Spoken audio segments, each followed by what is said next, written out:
So ends another October, and so begins the brief depression that I always fall into after Halloween. It only lasts for a couple of days, and then I'm re-energized for Thanksgiving and Christmas and New Year's. But this time, it's a bit different.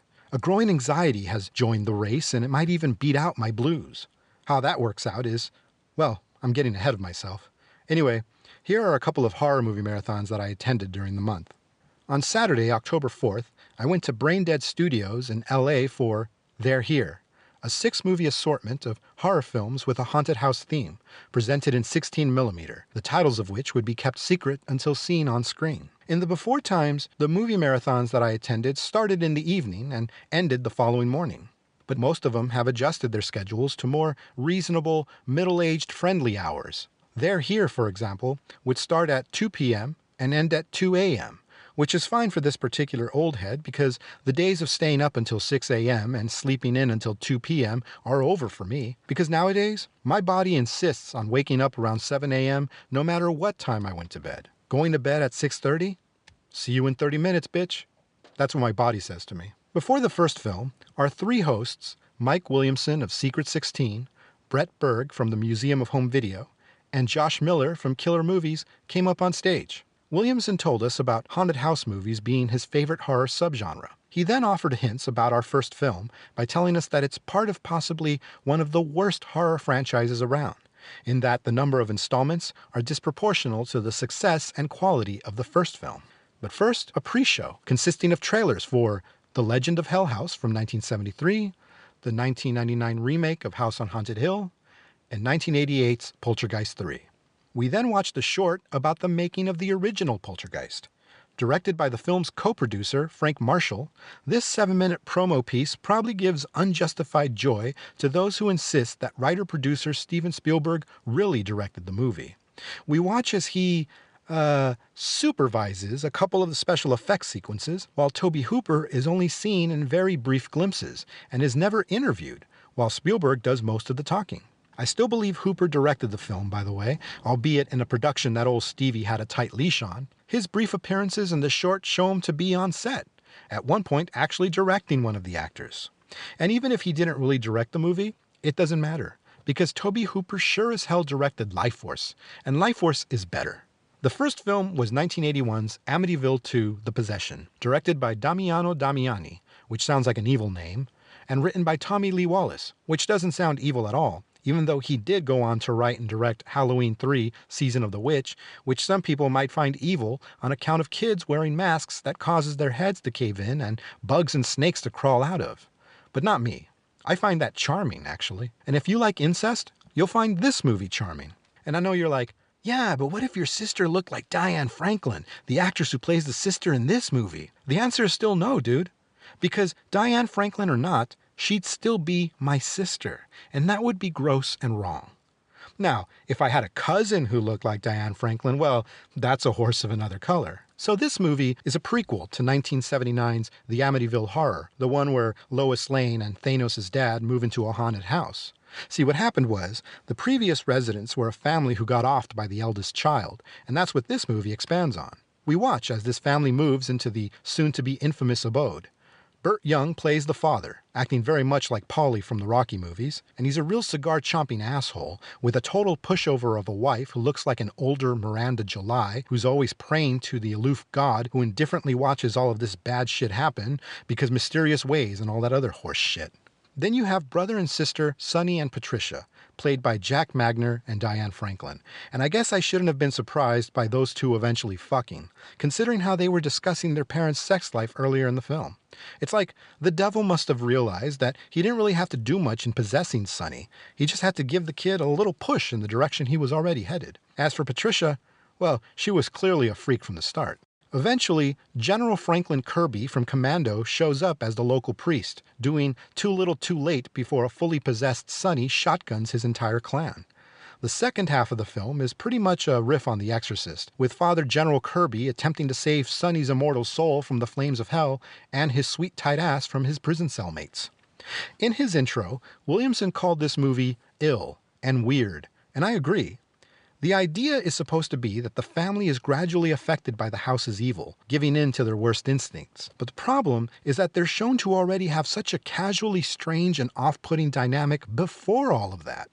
It made me question the filmmaker's sensibilities, morals, and sanity, and the entire film feels kinda diseased, which I mean as a compliment. Based on the audible reactions from the crowd, I wasn't alone.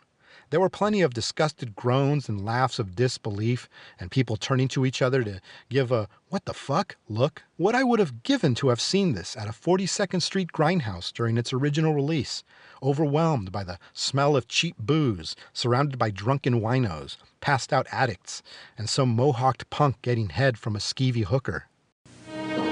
5 years ago, the Lutz family fled their home in Amityville, New York. They were lucky to escape with their lives. But the previous owners, the Montellis, weren't so lucky. They were caught by the original evil that possessed the house, an evil that drove their son to destroy everything and everyone he loved. Now, Amityville II, The Possession, rated R. Starts tomorrow, AFCO, Westwood, Paramount, Hollywood, and selected theaters. Williamson told us that he was really excited to show us the second film, because it was the rarest one of the day, a made-for-TV movie that was never released on any home video format. One could find bootlegs of this film streaming online, but not at the beautiful quality of this film print that we were about to watch. That film turned out to be 1972's Something Evil, directed by Steven Spielberg, who was following up his very well-received TV movie Duel with this story of a very 70s couple named Marjorie and Paul, played by Sandy Dennis and Darren McGavin, who along with their two young Burdens have just moved into the kind of sun-dappled country home that you might see in a commercial on 70s television. And if you haven't, you will, because later in the movie, it is used for a commercial. Paul works in advertising. Soon enough, the spooky stuff begins with Marjorie and the audience plagued with the non-stop sounds of some mystery baby muling its little head off somewhere on the property. She later tracks down the source and finds it not to be a baby, but a jar containing what appears to be the Pepsi to the Coca-Cola that is the weird Antichrist liquid from John Carpenter's Prince of Darkness. Marjorie freaks out, but I'm like, what did you expect, lady? You spend all day painting pentacles and making pentacle necklaces. You didn't consider that it could possibly serve as an invitation to something evil? Marjorie begins to unravel as she continues to investigate these happenings, and it doesn't help that her neighbor is 1, kind of an expert on weirdo supernatural things, and 2, Randolph Duke. Worst of all, at least a couple of times she ends up calling her husband while he's at work in the city. The dude's got something like a 2-hour commute both ways, and now he's expected to drop everything and go all the way back home just because of her bullshit? This movie is further proof that Spielberg always had it going on. Our boy shoots the shit out of this TV movie, employing slow motion, creatively composed shots with overlapping dialogue, long one-shot takes, split diopters, and Richard Rush-style rack focusing. If they weren't going to give him a feature film to make after this one, it was never going to happen. But luckily, it did, and people like me got Jaws, and weirdos like you got Hook. But it's not just the Spielberg visual style. It also has some of his pet themes that would fit this film very well among the rest of his work. Marjorie is not unlike Richard Dreyfuss's character from Close Encounters of the Third Kind. They both follow an obsession to the point of estrangement from their families. Not for nothing, the son in this film is named Stephen. Overall, it's a decent movie, and Sandy Dennis is really good in it, but Duel was far more effective. This one just doesn't match in scares what it has in style. I'll put the blame on the screenplay, which was written by Robert Klaus, best known as the director of Enter the Dragon and the China O'Brien movies. Now maybe if Klaus had written in some scenes with Randolph Duke jump-kicking Satan in the face, then maybe it would have been better. I would take a remake with Cynthia Rothrock, except Klaus is dead now, so I guess I'll direct that one. Call me, Cynthia. You shall be taken. You shall be taken. Be taken. Be taken. Be taken.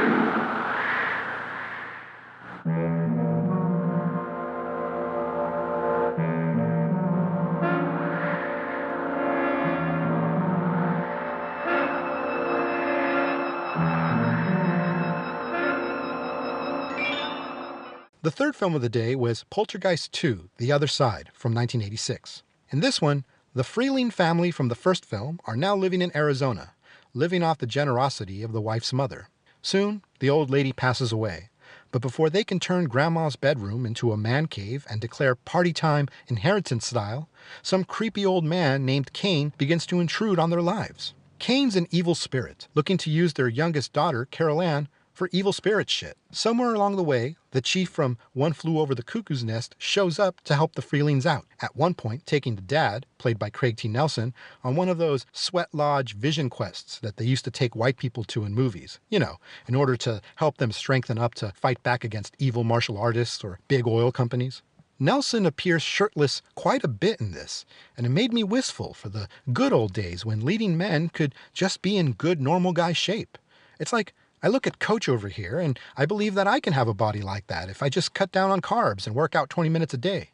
Nowadays, even the middle-aged beer-drinking fathers in movies have to have Hemsworthian bods, and that's just one of many reasons movies are going down the toilet, the skibbity toilet with these fucking kids today. In his intro, Williamson told us that despite not being as good or coherent as the original, he felt this was scarier and more mean-spirited.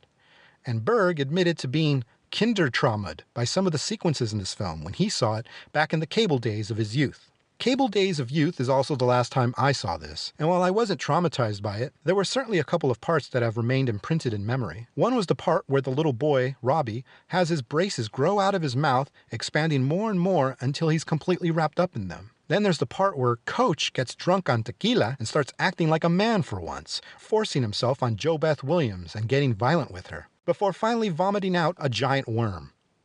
Director Brian Gibson went on to make What's Love Got to Do with It, by the way. While it doesn't manage to come close to matching the intensity and sweaty tooth madness of Tobe Hooper's original, yeah, that's right, Tobe Hooper's original. Go fuck yourself, Frank Marshall, with your Congo.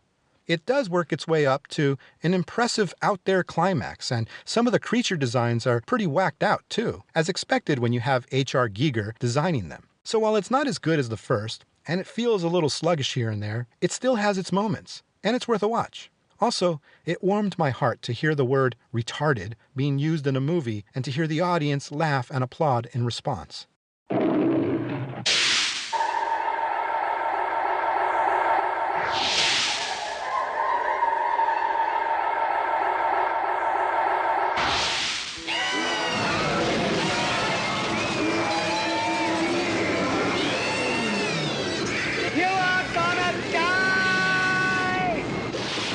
Poltergeist II, The Other Side, rated PG-13. Starts Friday, May 23rd. After the film, Berg said that he felt Poltergeist II was about as perfunctory as a Police Academy sequel, which led to Williamson telling an anecdote about seeing Police Academy 4 Citizens on Patrol on his birthday. He loves Police Academy 4, by the way, as do I. I love all of them, actually, except for Mission to Moscow. That was garbage. They then hinted to us that the fourth film would be the most recent and the most classical of the haunted house movies in this marathon, and it would be screened from one of perhaps only 10 existing 16mm prints in the world.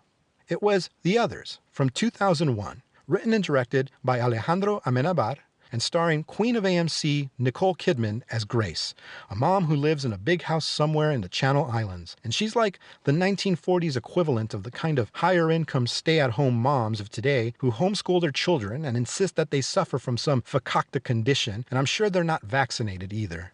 In Grace's case, she claims her children will become deathly ill if exposed to sunlight, which makes sense because vampires have the same kind of deadly allergy, and what are children if not vampires by another name? These creatures who drain others of their life force, to say nothing of dreams, physical attractiveness, spare time, and bank accounts. Because Grace's husband still hasn't come home from fighting the Kraut bastards, and probably never will, she hires a family to help with the housekeeping. Nevertheless, she's still all kinds of fraught and a shade traumatized after dealing with the alt-righters who had been occupying her land during the war. You see, kids, we called alt-righters Nazis back then. On top of all that, there's now the strong possibility that there are ghosts hanging around, talking to her daughter and playing piano in the middle of the night as if they were inconsiderate neighbors who don't have jobs and don't need jobs because they're living off of their mom, who has no clue that their precious son is huffing nitrous oxide on a nightly basis and tossing the empty canisters into the alley behind my house, and it's just a matter of time before I hear the screams from that waste of space's mom when she finds him dead with a stupid look on his face, surrounded by a bunch of empty NO2 chargers on the floor.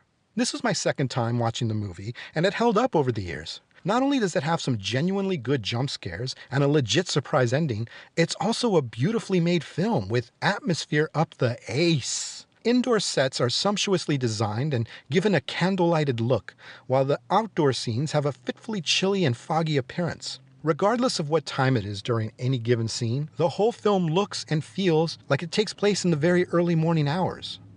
It's also exceptionally well acted. I forgot how stunning Kidman is, and how stunning she looks, in this movie. And I forgot how this was in the middle of a hell of a good run for the actress. She had Eyes Wide Shut and Moulin Rouge before this, and then she had her Oscar-winning role in The Hours not too long after. Also really good are the actors playing her children, with the daughter as a cool skeptic type and the son as a little bitch-ass mama's boy. I also forgot that one of the Doctor Who's is in this as Kidman's husband. There's a scene where they're in bed together, and he's sleeping on his side while she's curled up behind him, whisper singing into his ear. I love that moment, because it reminded me of me and my ex. She would do that to me, that whisper singing in my ear thing. We're no longer together. She has her story, I have mine. What was I supposed to do? Not sleep with her sister? Anyway, the first time I saw this movie was on Saturday, September 15th, 2001. I remember that because it was the first weekend following the terrorist attacks on September 11th, and my friends and I decided that maybe we could take the edge off of that awful week by meeting up for dinner and drinks, followed by a trip to our local cinema to catch a screening of Indiana Jones and the Last Crusade in 70mm. So we ate, drank, and tried to be merry, but when we got to the theater later that night, we were informed by the staff that the screening had been canceled on account of restricted airspace preventing the transportation of the film print for the showing. One of my friends then turned to me and said in a grave tone, "I've now been personally affected by the tragedy of 9/11." So we ended up seeing The Others instead, and we were all pretty impressed by it. Rather than watch an old favorite, we watched a new classic, and I'd probably have never watched it were it not for that canceled Indiana Jones screening.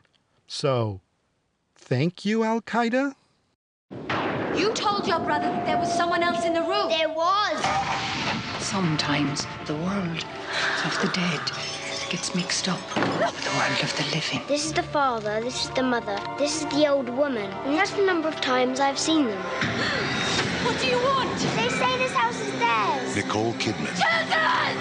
The Others. Where is my daughter? Are you mad? I am your daughter. Rated PG-13 in theaters Friday, August 10th. Williamson warned the audience that the fifth film was the hardest of the marathon, and that it would make some in the audience very uncomfortable. Upon finding out that we were about to watch 1982's The Entity, I thought to myself, no fucking shit this will make people uncomfortable, because it certainly made me uncomfortable when I first watched it at the Dusk to Dawn Horathon at the Aero Theater back in 2016. Directed by Sidney J. Furie and starring Barbara Hershey, this harsh tale begins with a typical day in the life of a single mom named Carla Moran, as she works by day and goes to night school by night, and then comes home to see that neither one of her 3 kids took the time to wash the goddamn dishes. It's tough enough to deal with that shit, but on this particular night, things go from typical to Jesus Christ, please let this be a one-time thing, when she is sexually violated by an unseen force. An entity, if you will.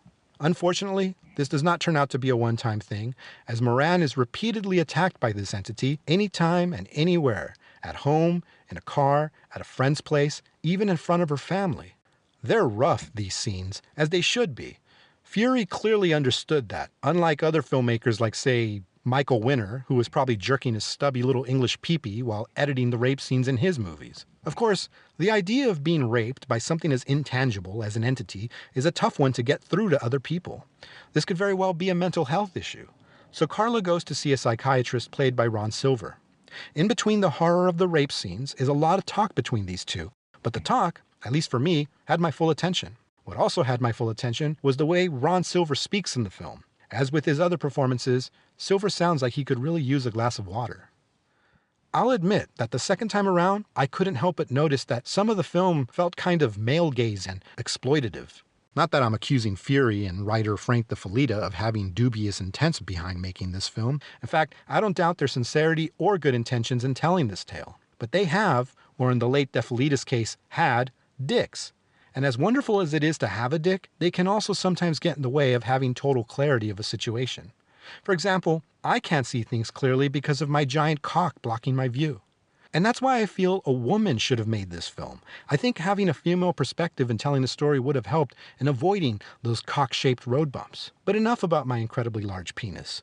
Let's talk about how fucking phenomenal Barbara Hershey is in this. She totally sells it as an ordinary woman, albeit one who looks like Barbara Hershey, being forced into an extraordinary situation and having to maintain her sanity while fearing the possibility that she's losing it. Or worse, that this unexplained phenomena is actually happening to her.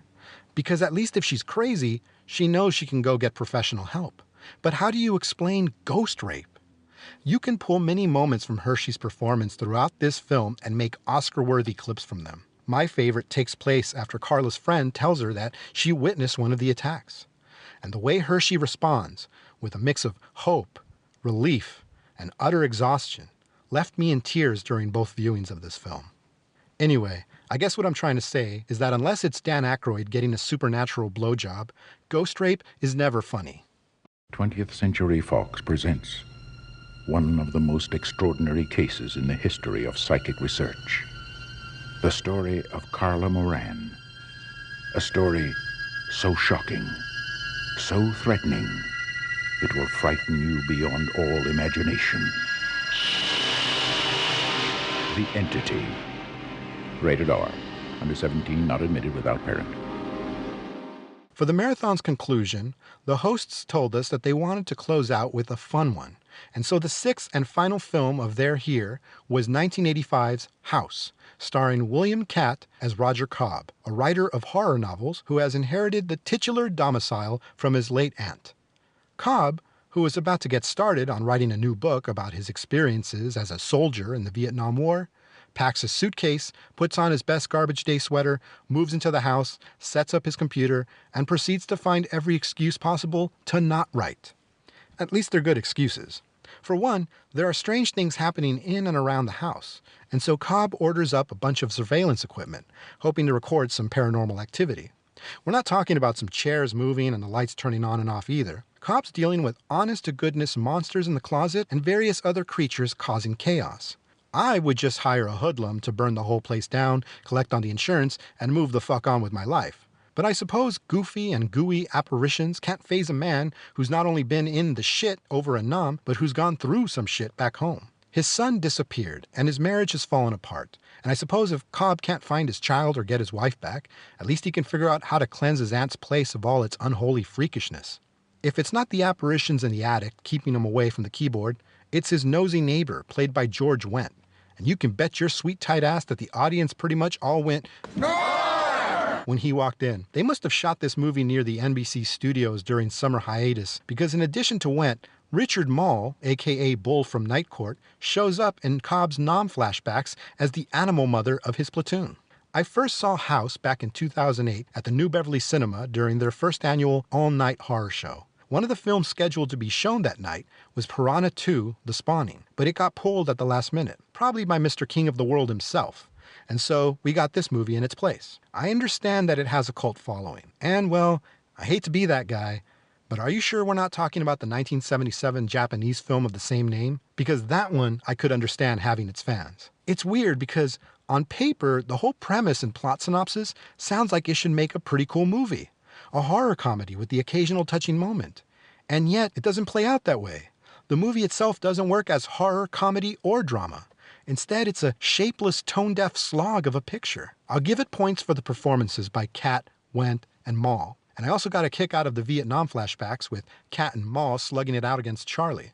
In fact, I tried to make lemonade out of this lemon of a movie by imagining the Nam scenes as being what Catt's character from Big Wednesday had gone through. That helped a little. The story is credited to Fred Decker, the director of Night of the Creeps and The Monster Squad, which, like House, are horror comedies, except those are actually fun and exciting. So I'm going to assume that between script and screen, something got lost, and the wrong director found it. Steve Miner, who did a better job with his previous films, Friday the 13th Parts 2 and 3D. He just couldn't get it right with this one. But that's okay, because Miner made up for it with his next film, which is quite possibly his best work as a horror director. Soul Man, starring C. Thomas Howell. He came here for peace and rest. Hi. Ready to play? But now, he may rest in peace. It's been waiting for him. Don't worry, Roger. I'll hold on to you if it's the last thing I do. Now, it wants you. House. Rated R. They're Here ended around 2 a.m., with everybody going outside Braindead Studios to pose for a picture, while I went across the street and took pictures of them, indulging the creepy stalker in me. It was a good night.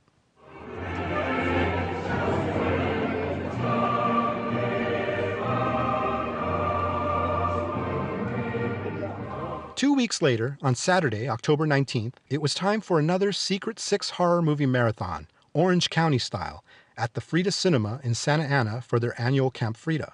Like Braindead's marathon, this also went from 2 p.m. to 2 a.m.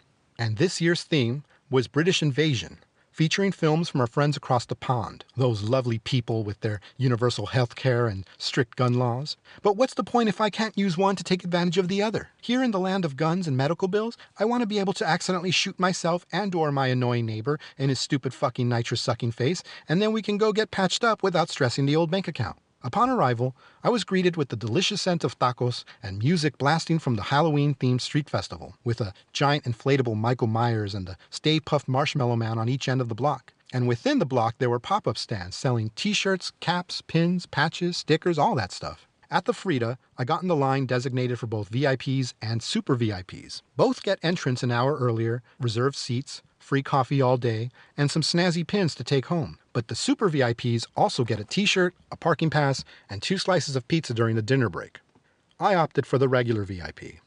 We were let in around 1 p.m., and the place was decorated in what I'd call 28 Days Later chic, with tattered, distressed Union Jacks among the flames and cobwebs, and the 2 auditoriums were renamed Bloody Hell and Haunted Manor. Most of the staff and volunteers were in costume, with each member of the Spice Girls represented, as well as an undead Austin Powers, a lady made up as Ringo Starr, who wished us all peace and love, and Mia Goth's Pearl, complete with an X. Trevor Dillon, the Frida's programmer and host of tonight's event, helped reserve my seats in each of the Frida's 2 screens by placing blue tape over them.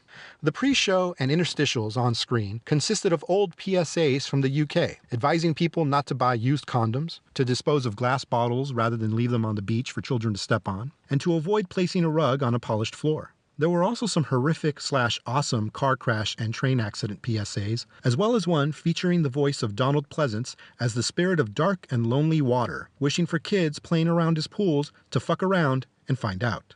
Around 2 p.m., Dylan came out and asked us to stand for the British National Anthem. After that, he gave shout-outs to the staff and volunteers of the Frida, and gave first-timers a heads-up on how Camp Frida is a choose-your-own-adventure deal where both auditoriums will be opened up, and during every break we'll be told what the next set of films will play in each room. But first, we would all sit in bloody hell to watch the first film together, Ghostwatch, a narrative presented in the form of a live broadcast of a TV program in which Meg Ryan's favorite interviewer, Michael Parkinson, is joined by a paranormal expert who has been in close contact with a family who claim that their house has been often visited by a spirit named Mr. Pipes. Meanwhile, correspondent Sarah Green and a camera crew stay the night at the house looking to capture evidence of ghostly activity. I've known of this TV special and how it originally aired on the BBC during Halloween in 1992 and how it caused a stir with many viewers who were convinced that what they were watching was real. I watched it earlier in October and really enjoyed it. I was surprised that even after decades of watching harder and more extreme found footage flicks and mockumentaries, Ghostwatch still held its own as a fun and creepy viewing. But I'll admit that I was a little disappointed to be rewatching it so soon. At first. Because it turned out that despite being intended to be viewed on a small square box in the comfort of one's home, this TV movie actually played very well on the big screen in a packed theater. I got a kick out of hearing the audience's reactions to the sightings and audio evidence of Mr. Pipes, as well as the many laughs brought by Parkinson's skeptical reactions to his studio guests. We also had a good laugh every time a reference was made to the house's glory hole, which evidently has a different meaning in the UK than it does here in the United States. Either that, or the Brits are a far more openly and casually kinky bunch. On Saturday night, we'll be visiting the most haunted house in Britain. But will the ghosts be there? Can you take it? Ghostwatch, a Screen One special for Halloween, Saturday at 9:25 on One.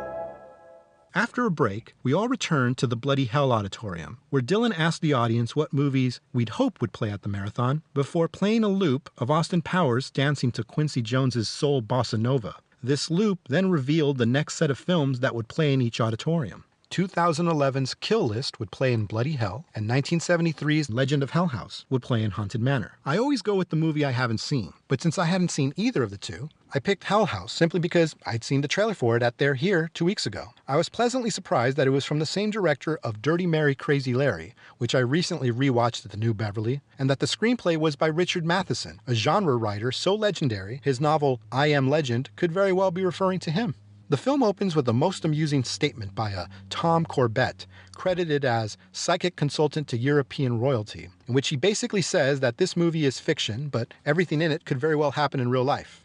Maybe even to you, dun dun dun. He didn't actually say that last part about it happening to you and dun dun dun, but it's implied. So this rich old guy wants proof of life after death, and so he hires a team to go to the Mount Everest of haunted houses to confirm whether or not such a thing exists. The group consists of a physicist, played by Clive Revel, a couple of mediums, played by Roddy McDowall and Pamela Franklin, and the physicist's wife, played by Gail Honeycutt, because he's either one of those whipped dudes who has to bring his girl with him everywhere, or because he wants to show off his hot wife to as many people as possible, or both. Either way, they have about a week to use their scientific know-how and their extrasensory perception to find an answer before December 25th.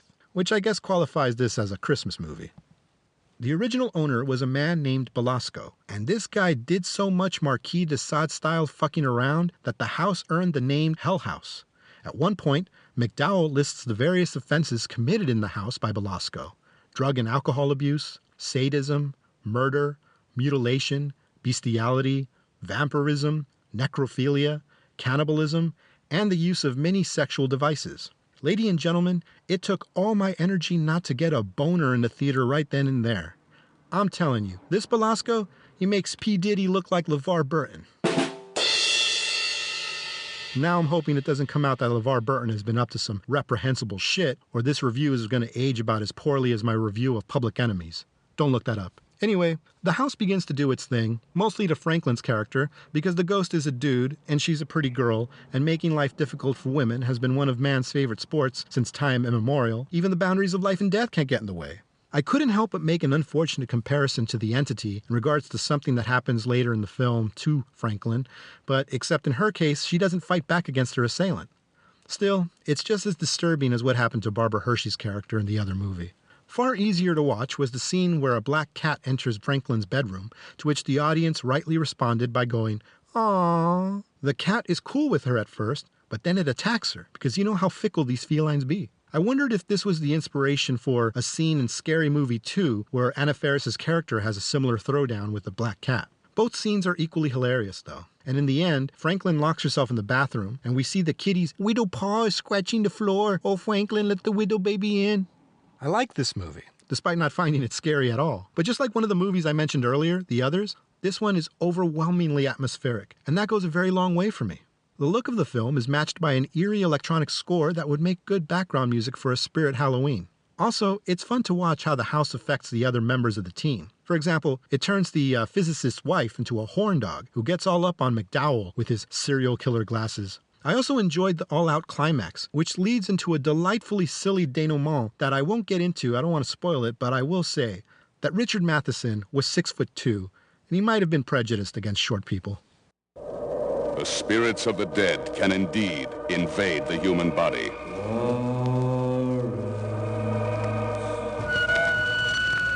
Beyond this gate lurks an experience that will touch a fear you never knew you had. The Legend of Hell House. From 20th Century Fox, rated PG, parental guidance suggested. For the sake of your sanity, pray it isn't true. For the next block, we had a choice between The Descent from 2005, and The Blood on Satan's Claw from 1971. Having never heard of the latter, I went with the latter. This folk horror tale, directed by Pierce Haggard, takes place sometime in the 18th century, where a farmer happens to come across a mutated-looking skull on his field with an eye still on it, as well as some fur. This turns out to be quite the omen for the evil shit that is about to befall this village, mostly involving the town children, who start acting all smug and withholding and as if they were all in on some private joke of which you are the punchline. In other words, they start acting like regular kids. But I guess back then, kids knew how to act right. So this more modern type of behavior they're beginning to exhibit has to be the devil's work. They're led by the ironically named Angel, played by Linda Hayden, who takes them out to the woods to play some rather midsommarish games. It's not just the kids. Some of the adults have also found themselves misplacing their sanity after having visions of some kind of clawed creature. Both the adults and kids also start sporting patches of fur on their bodies and begin to introduce a touch of the murderous during their cult gatherings. I'll be honest, in the early going, I thought I was watching the worst film of the marathon, but somewhere along the way, it became my favorite. I never knew where it was going. I was never able to settle in and get comfortable because there isn't really a main character to center on. The movie often teases you with the possibility of a lead, only to then cruelly dispatch of them in one way or another. It's almost as if the film itself is on the side of the bewitched. And at one point I thought, okay, maybe it's one of those movies where you're supposed to be on the side of the bad guys, to enjoy as a kind of wicked pleasure. But then there's a long and drawn-out scene where Angel and her gang torture and rape an innocent girl. And none of that was fun to me, because as I said much earlier, I don't have the Michael Winner gene in me. Again, for a little while, the movie fooled me into thinking that that girl might be the film's moral and focal center. Once I figured that this movie appeared to be on some pro-Satan shit, I was finally able to sit back and take in all the bad shit happening to good people and trip out on it, only for the film to finally reveal its morality cards to us by reintroducing a character from earlier. He's the town's judge, played by Patrick Wymark. And at the beginning, I thought they were setting him up to be the equivalent of Mayor Vaughn from Jaws. You know, just dismissing everything and refusing to listen to reason. Well, he is that way at first, but when he returns, oh man, my dude is born again hard, and he becomes the de facto ass kicker for the Lord during the film's climax, and it is hilarious. As it turns out, this movie is not pro-Satan. It's pro-Salem witch trials. It's pretty wild, this one, and long drawn-out rape scene aside, I had a really good time with it. My only other complaint is that I couldn't stand the overly intrusive music score. Whoever was in charge of that needed to take it the fuck easy. It's like the composer was getting paid by the minute. But if you have a woodwind fetish, well, you'll probably have an eargasm by the end of the first act, I'm sure.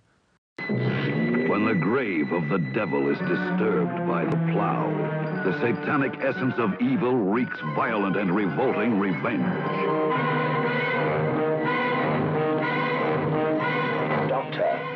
Witchcraft is dead and discredited.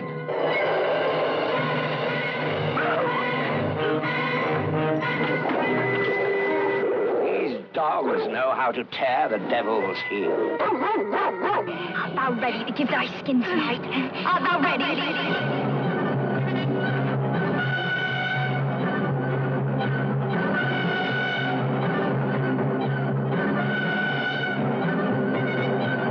Blood on Satan's Claw and The Beast in the Cellar, together in a chill-filled festival of horror. Both films rated R. Following a 30-minute dinner break, Dylan revealed the next block of films. We could go to the Haunted Manor to watch the 1973 film Theater of Blood, or stay in Bloody Hell to watch... Well, I can't tell you, I'm sorry to say. Dylan explained that for legal reasons, the Frida wasn't actually allowed to screen this particular film, and so he implored us not to share the name on social media. All I'll say is that it's a film from the early aughts. There's a sequel or sequels currently in production, and I had already seen it, so I went with the older film starring Vincent Price and Diana Rigg instead. Directed by Douglas Hickox, Theater of Blood stars Price as Edward Lionheart, an actor who faked his own death and is now dishing out chilled servings of revenge with extreme prejudice to the group of critics who denied him the acting award he so richly deserved. Well, the award he believes he so richly deserved. He's aided by an entourage of homeless drunks, and maybe gets assistance from his daughter Edwina? Oh, come on, of course she's helping him. I have no choice but to assume that the filmmakers know that you know. I mean, there's a very feminine-looking guy in sunglasses and a beard helping Lionheart, and he sounds a lot like Diana Rigg. And at the end of the film, when that man pulls off his wig, beard, and sunglasses, revealing himself to actually be Edwina, nearly the entire audience made the most sarcastically dramatic gasp, and that's the kind of shit I go to the movies for. In a way, this kind of reminded me of another Price film, The Abominable Dr. Phibes, which would probably make a nice double feature with this. There's just something about watching Vincent Price own motherfuckers that makes me happy. And so I found this very black comedy to be lots of fun. All the kills are based on deaths from the works of Shakespeare. For example, the first victim is stabbed to death on some Julius Caesar shit. And the murder methods become increasingly nutty, reminding me yet again that old Billy Shakes had such a violent imagination that I'm willing to argue that he could qualify as a master of horror alongside guys like Argento, Romero, and Carpenter. Because the critics in this film are such stuffy snobs who enjoy the smell of the printed farts that they pass as reviews, something I would know absolutely nothing about, the movie makes it really easy for one to sympathize with Price, even during his most diabolical act, which I won't reveal, but it's based on Titus Andronicus, and boy oh boy, is it wrong. Price is a blast in this, and I can easily imagine him having had fun playing this role, because there's so much for him to do. Not only does he get to deliver various Shakespeare monologues, but because he has to be in disguise during most of his missions, he gets to play in character as a surgeon, an effete hairstylist, and an amorous massage therapist, among other over-the-top stereotypes. Logic was politely told to go fuck off by the filmmakers, and so you're expected to accept how easy Lionheart is able to pull off and get away with these murders. And if you can't accept it, well, that's your problem. Anyway, it was nice to be taken back to a time when critics actually mattered enough for someone to give enough of a shit to make a movie about how awesome it would be for an artist to kill them. When 8 professional critics laughed at Edward Lionheart's acting ability, Quite insane. Oh my God. he killed himself. Then, a strange thing began to happen. One by one, the critics themselves were murdered. His head cut off. Their deaths were so spectacular, so bizarre, it was almost as if Edward Lionheart had come back from the grave to create them. But of course, that was impossible. Good day, Mr. Devlin. Or was it? Vincent Price truly believes this is the most shocking performance of his career. For your own safety, we suggest you agree. You'd better. Rated R. During the break, I went outside to have a smoke. I'm not proud of it, but every once in a while, a very long while, like during a movie marathon, I'll need a pick-me-up, and non-filter Lucky Strikes are easier to score than Adderall. So anyway, I was puffing away when some dude wearing a t-shirt, jeans, and a look of absolute obliteration stumbled up to me, and he asked what street was he on. He explained, "Because my homies left me, bro, and I don't know where I am, bro." I told him where he was, and he bummed a cigarette from me and asked what was playing in the theater, and I explained to him about the marathon and the secret movies, and he understood it about as well as someone absolutely fucking blitzed on alcohol and God knows what else would. I then excused myself and went back inside. Dylan asked the crowd for their favorite British word or phrase, which was met with a wave of raised hands. He then added that if it was something really bad, he would kick them out. The wave immediately crashed down. He then introduced 2 people from HorrorBuzz.com to talk about their upcoming screenings and to announce the next block of films. In Bloody Hell, 1988's Lair of the White Worm, and in Haunted Manor, 1958's Dracula. I hadn't seen either film, but because of my previous aborted attempt to watch Dracula a couple years ago, I decided to take care of unfinished business with the bloodsucker in Haunted Manor. Retitled Horror of Dracula in the States, this Hammer horror production, directed by Terence Fisher, is a nice little rejiggering and streamlining of the original Bram Stoker novel, introducing the character of Jonathan Harker as an undercover vampire hunter visiting the Count under false pretenses. Of course, Harker ends up taking a huge L, and Harker's mentor, Dr. Van Helsing, played by Peter Cushing, comes to town in search of him. I've seen a couple of the other Christopher Lee Hammer Dracula joints, but I hadn't gotten around to this one until Camp Frida. It's a very short and simple film, and I don't want to give too much away, so I'll keep it short and simple. I really enjoyed it. It's a lot of fun to watch Lee effectively cuck every dude in this movie. If you have a woman and he doesn't, he's going to take her, man. That's just his thing. Also his thing? Being a total asshole and absolutely owning it. None of this woe is me bullshit with him. He's pretty miserable and he's going to make everybody else miserable. An attitude not unlike your average commenter on social media. Except he has the courage of his convictions, while the people on social media are nutless cowards, deserving of fire extinguisher beatdowns right out of Irreversible. Also, based on the red eyes he's seen sporting every once in a while, I think Drac likes to wake and bake as soon as he gets out of the coffin. Speaking of red eyes, Those reds and the crimson goodness coming out of the victim's bite marks look great in eye-popping Technicolor. It's a beautiful looking flick, right up there with The Others and Legend of Hell House. It's god-tier spooky season viewing overall, the best of the Christopher Lee Dracula films that I've watched so far, and if you like watching women getting some sense slapped into them, this movie will definitely scratch your Connery itch. He's right, by the way. Seriously, I think that it's the last resort. He's not going to do it because he wants to do it. Huh? Wait till people see this interview. You're going to get mail. Might get some female. Also, both Lee from this movie and Michael Parkinson from Ghostwatch are featured on the cover of Paul McCartney and Wings' album Band on the Run. I don't know if I'd get some kind of trivia prize from the Frida for knowing that, but I do know that I should. Horror of Dracula. Dracula, the most terrifying lover the world has ever known. Who will be his bride tonight? Horror of Dracula. Dracula, dead and yet alive for 600 years. Dracula, the human vampire who lusts for human blood. See Horror of Dracula. The greatest shock story of them all now achieves new heights of motion picture suspense. See Horror of Dracula and watch the fiend who rises each night from his coffin bed to seek the rendezvous that alone can keep him alive. See Horror of Dracula and watch those who came to destroy a monster stay to become his victim. See Horror of Dracula. But don't dare see it alone. The chill of the tomb won't leave your blood for hours. Horror of Dracula. All new and in flaming Technicolor. Back at Bloody Hell, Dylan asked us what we thought of the last two films and concluded that the Haunted Manor crowd came off more enthusiastic, despite watching more old-fashioned fare. He then asked if any of us had stayed in one auditorium the entire time. I was among those who cheered in response. It just worked out that way, that every movie I wanted to see was in Haunted Manor. He then told us that, unlike previous Camp Fridas, where we'd all come back to watch the final film of the night in the same room, we would be given another set of films to choose from. But before revealing the final block, the audience was invited on stage to pose for a group I Survived Camp Frida photo. Usually, this is done at the end of the night, but because one film was going to be significantly shorter than the other, Dylan wanted to give those of us who chose that movie to be able to go home, rather than wait for the other film to end to take part in the photo. As per usual, I took pictures of the pictures getting taken. Dylan then revealed the final two films of the night, 2002's Dog Soldiers and 1982's Xtro.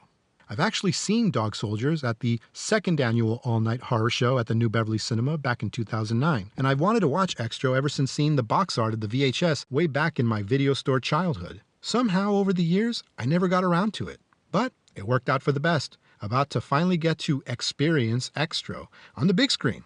Written and directed by Harry Bromley Davenport, this sticky and surreal fever dream of a movie starts with a little shit named Tony playing outside with his father Sam, when suddenly the day turns into pitch black night and his dad disappears.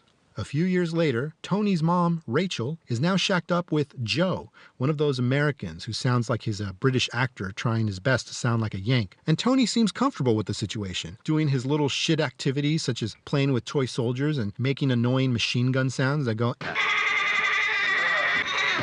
This little fuck actually has a toy soldier walk on top of a stick of butter on a kitchen table, which I would have responded to by giving him an alternative breakfast of my belt across his fucking face. And now you know just one of my many reasons why I don't want kids. You wouldn't want me to have kids. I don't recall ever seeing Rachel sneak off with a glass or two or four of wine, but I sure wouldn't blame her, because she certainly looks like someone who knows her way to the end of a bottle. So I decided to pull from my flask of bourbon and drink for the burdened lady.